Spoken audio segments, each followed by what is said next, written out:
સમાચાર ભાવનગરથી પ્રાપ્ત થઈ રહ્યા છે। ભાવનગરના તળાજા તાલુકામાં વરસાદી માહોલ છે। તળાજાના ત્રાપજ અને આસપાસના ગ્રામ્ય વિસ્તારોમાં વરસાદ વરસી રહ્યો છે।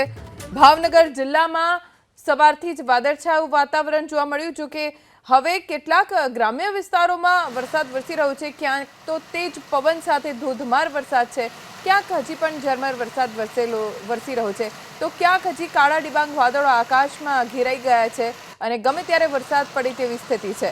ભાવનગર જિલ્લામાં ત્રાપજ અને તેની આસપાસના વિસ્તારોમાં વરસાદી માહોલ બરાબર જામ્યો છે। થોડા વિરામ પછી ફરી એક વખત રાજ્યમાં વરસાદી માહોલ બની રહ્યો છે। બે સિસ્ટમ સક્રિય થઈ રહી છે, જેના પરિણામે દક્ષિણ ગુજરાત અને સૌરાષ્ટ્રના કેટલાક વિસ્તારોમાં વરસાદનું જોર વધી શકે છે।